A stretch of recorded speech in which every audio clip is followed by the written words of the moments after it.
My grandfather would say, today reveals what we did in the past, but the future will reveal what we've done today. He had a really strong work ethic, but he was a very gentle man as well. He had a very compassionate side. He was described as being eccentric to the point of mad, because he was aging whiskies for way longer than anybody else was. But he had a belief, a strong belief. In 1933, at the age of 14, the same age as his father had been when he started, George Urquhart was to come into the business. Now, Gordon MacPhail would have these wonderful casks through its importation of sherries and ports and Madeiras, who would then fill them with new spirit.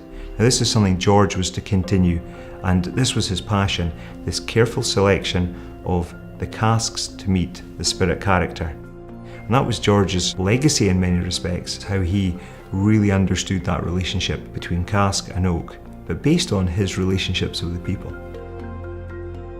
It's no exaggeration to say that George Urquhart is the father of the modern interest in malt whisky. He made available single malt whiskies not only in this country but also in Europe when the whole market was dominated by blended Scotch. Hugely influential in the industry and in the history of Scotch whisky as well. One of the old school, gentlemen of the trade, of which sadly there are fewer and fewer nowadays. You know, your word was your bond and handshake was good enough.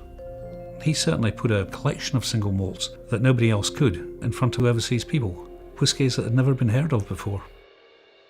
They came over to Elgin, put a bell at Gordon MacPhail, and they met Mr. George.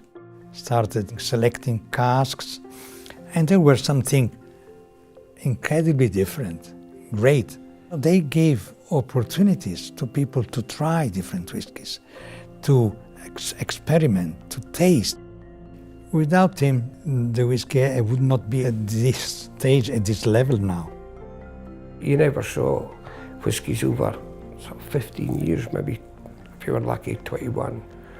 But he took it a step further, you know, into 30 years, 40 years, 50 years, now 60 years, 70 years. He laid down stocks not just for a few years, but for many years. Not just in bourbon wood, but he was using sherry casks. Sherry casks which are very much part of the norm to this day. And when we toast these rare stocks of 50, 62 years old, we must salute him. Because thanks to his entrepreneurial spirit, they're here today. But more importantly, they're here today for us to enjoy, not just in Scotland, but around the world.